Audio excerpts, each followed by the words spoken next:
Hello and welcome. You're watching NDTV 24/7. I'm Amit Shah. The Prime Minister, Narendra Modi, he on Sunday made a strong pitch for Tamil and asserted that all efforts are on to take the language across the world and asked the Tamil Nadu government to impart medical education in Tamil medium to benefit the poor.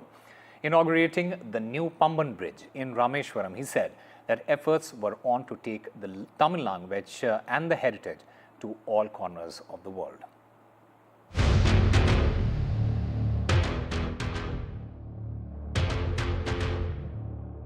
Battle lines drawn as Prime Minister Modi blows BJP's poll bugle for Tamil Nadu Assembly elections in 2026. After inaugurating the new Pamban bridge, on his return from Sri Lanka, Prime Minister Modi remains silent on delimitation, Kachativu retrieval and NEP.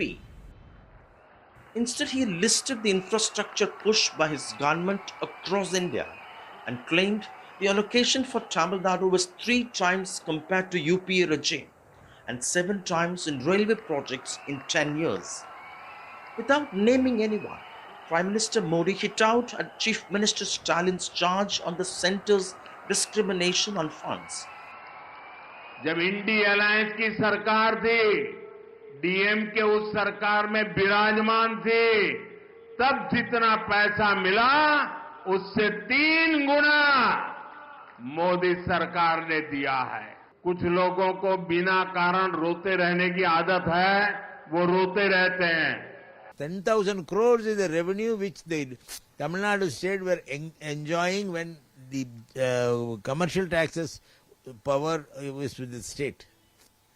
Now after GST, we have lost 10,000 crores for 4 years, around 10,000 crores. Not less than 10,000 crores, a little more than 10,000 crores.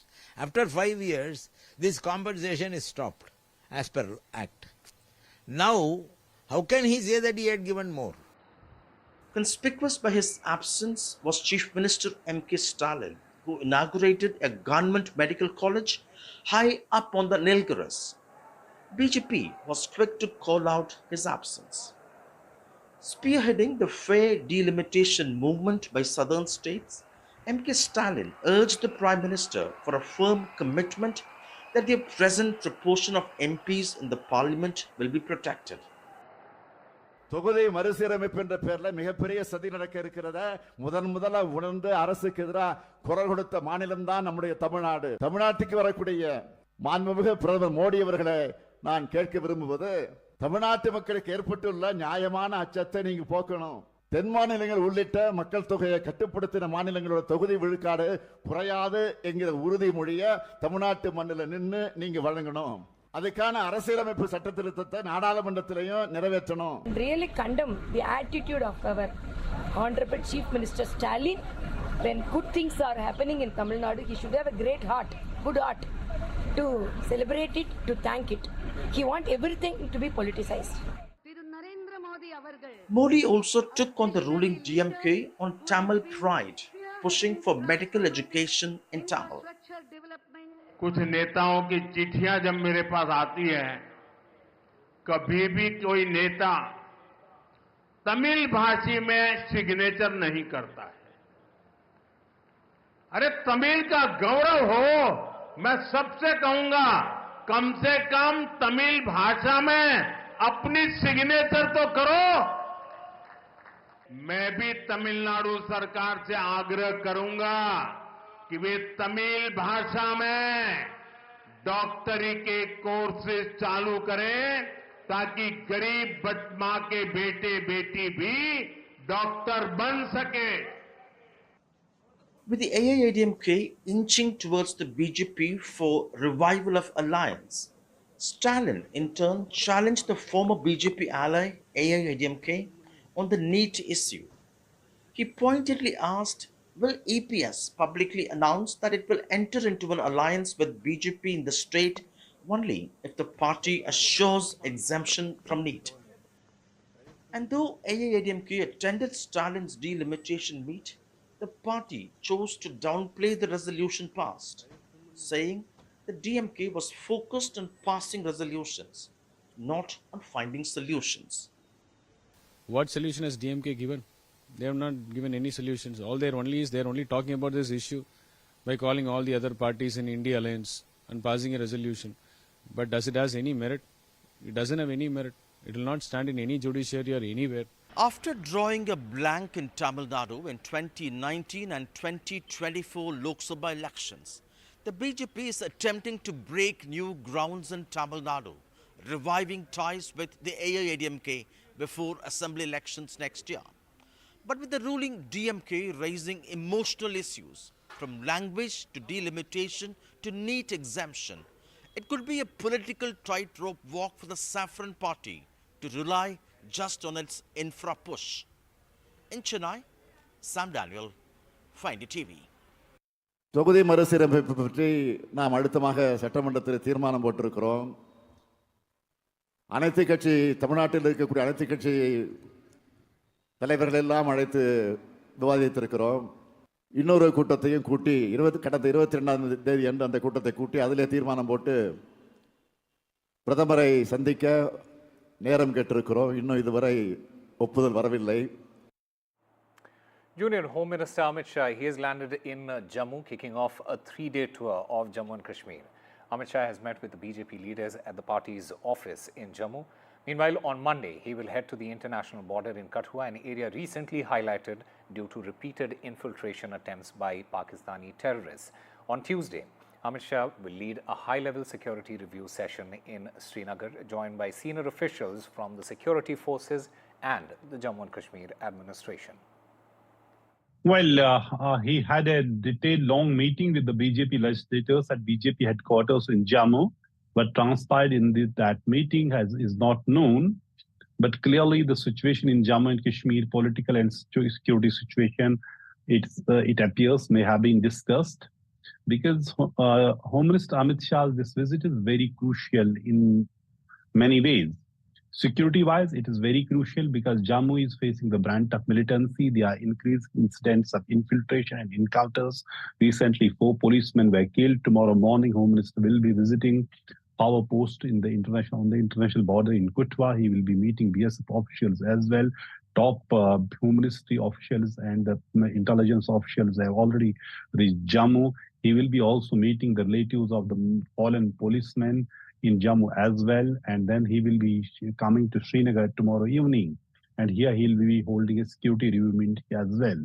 Besides the security situation, there is a political situation also in Jammu and Kashmir. Tomorrow when Home Minister is in Jammu, or he is already in Jammu, tomorrow 3 resolutions will be moved in J&K Assembly demanding immediate restoration of the statehood of Jammu and Kashmir, which was taken away on August 5, 2019.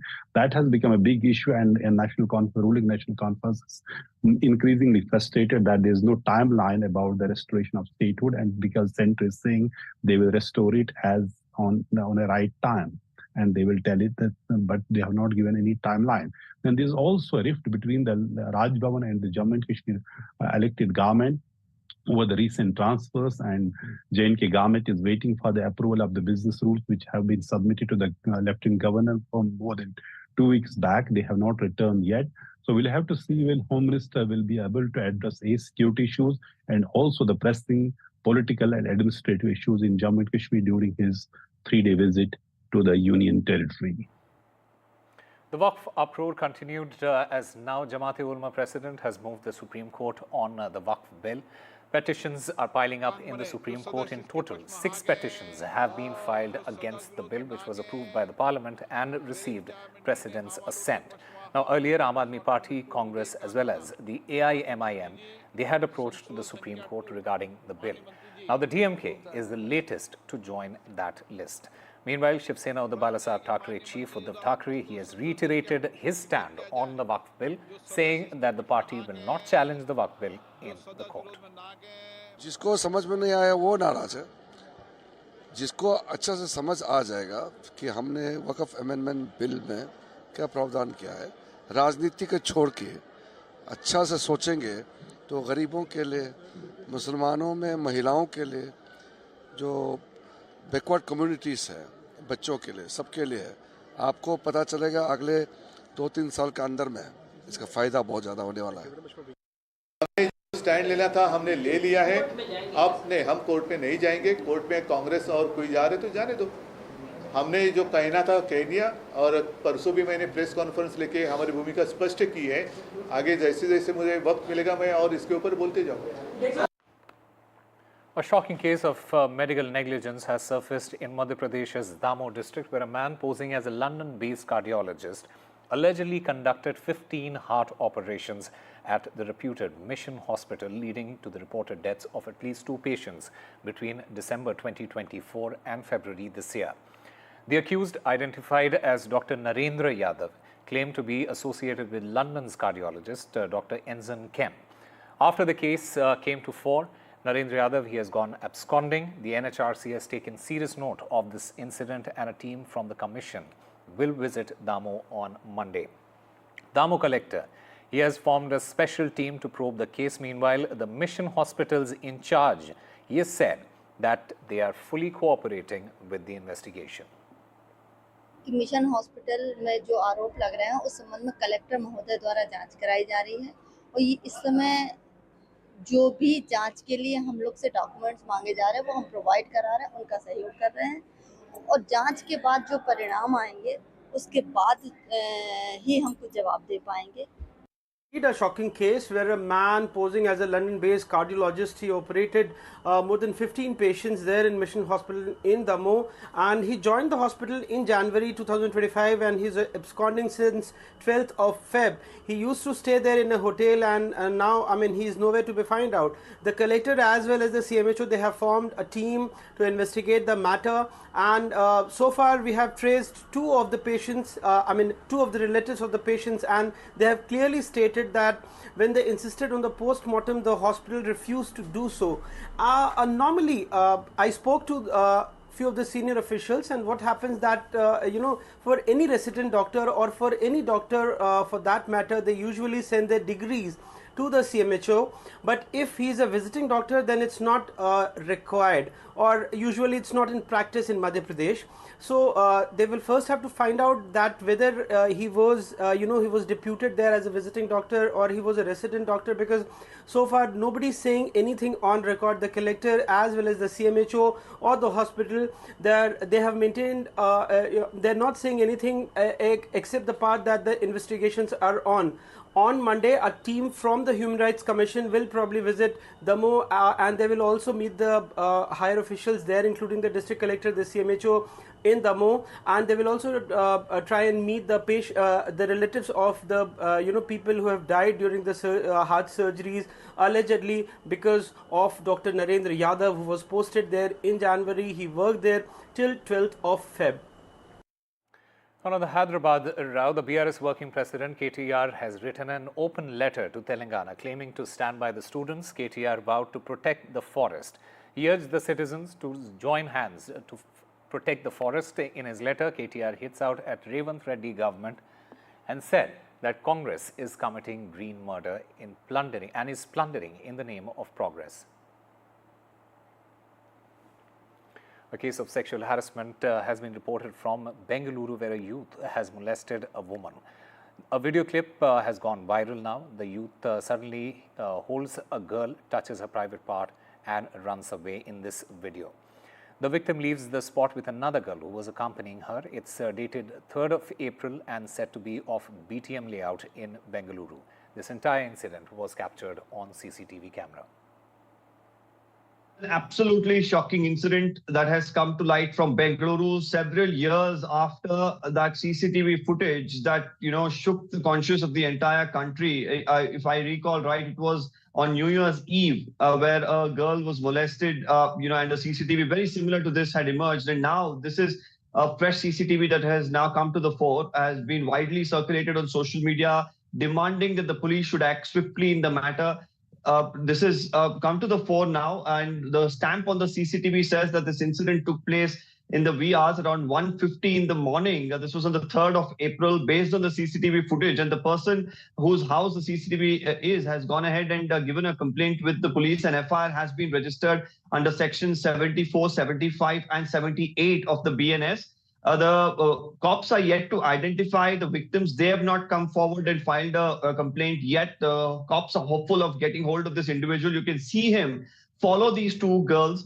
It's not very clear whether they knew each other. You can see him, continuously harass them as he walks towards them, and then physically assaults them, sexually assaults them, and then escapes from that spot.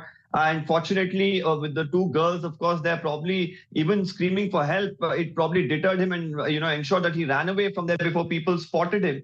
But quite a shocking incident that has once again come to the fore. This is BTM layout in the city. One would say that an area where you have a lot of the IT crowd as well staying. Once again, this sort of an incident raises questions about the safety of women in Bengaluru. Definitely something that will once again be taken up politically as well. The police are assuring that they're acting very quickly in the matter. Suo motu FIR being registered initially, or rather taken up initially, and then officially the FIR, of course, being given based on a complaint of the person who brought the CCTV to the police as well.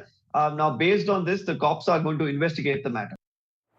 A shocking video has emerged from Kerala which shows a man who was forced to crawl on all fours while tied to a leash. The police have said that the video is staged and has been deceptively shared by a disgruntled employee. The video is reportedly from a private firm based in Kochi. The claim shared with the video was that employees were made to walk like dogs for not meeting targets. The employees of this company, they have denied workplace abuse allegations, saying that the viral video is a result of personal enmity. Like, this is inhuman. This kind of behavior is totally ruining the relationship between the employees and the employee. Barbaric, like this is a modern outright of slavery. Such treatment might rare in this industry, but this kind of mindset is very common in this IT and ITS sector. All India IT and ITS Employees Union consistently urging to the government to look into this matter, to conduct an independent audit of labor practices in various companies and hold the employers responsible for violation of Employees Act. Farmer leader Jagjit Singh Dalewal declared the conclusion of his hunger strike at the Kisan Mohammad Chayat in Sirhind. He noted that both farmers and union ministers, they had urged him to stop the strike. Additionally, farmers encouraged Dalewal to launch a new nationwide movement, leading to the decision to end his strike.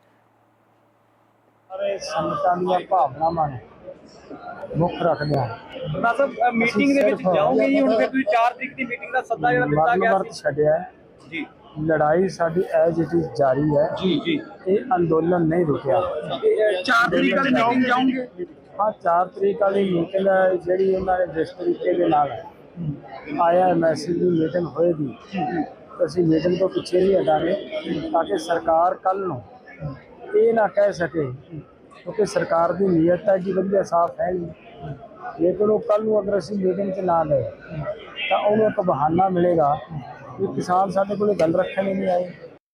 Well, we have seen for the last so many days multiple level protests are being happening in the state of Punjab, and specifically when these farmer leaders, their protest has been lifted from Khanori and Shambhu border. They are holding multiple protests against the state government, but today we have seen multiple level requests and appeal had been made to Jagjit Singh Dalewal to end his hunger strike, and today they have already made it very clear they will continue their protest at various levels, so that whatever their demands they are highlighting before the union government and the state government, that should be immediately accepted by both the government. But they say the way their protest is being continued in the state of Punjab, they will definitely attend the invitation which is being given by the central government to hold the meetings with them, so that the proper strategy should be make out and their problem should be resolved. So we have to wait and watch what will be the next course of action of these Kisan Neta, and specifically Jagjit Singh Dalewal, who is the tall Kisan leader who has been sitting on a hunger strike for the last so many months, to just convince the state as well as the central government for accepting the demands of the farmer leaders. Time for a very short break. More news and updates on the other side.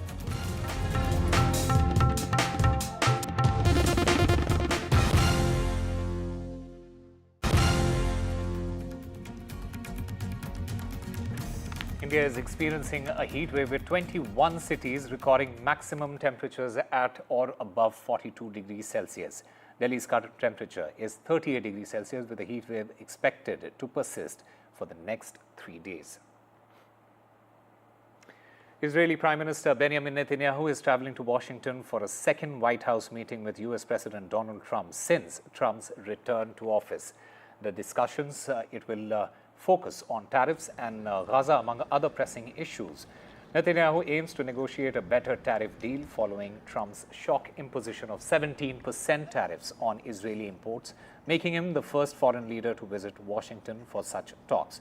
In addition to tariffs, the agenda includes talks to secure the release of Israeli hostages still held in Gaza, Israel-Turkey relations, and the Iranian threat. And we leave you with these pictures of Ram Navami on the occasion of the festival. A Deepotsav was organized in Ayodhya. Over 2.5 lakh diyas were lit as the people of Ayodhya celebrated the birth anniversary of Lord Ram. The tourism department also organized various cultural programs, including art exhibitions and Rangoli displays.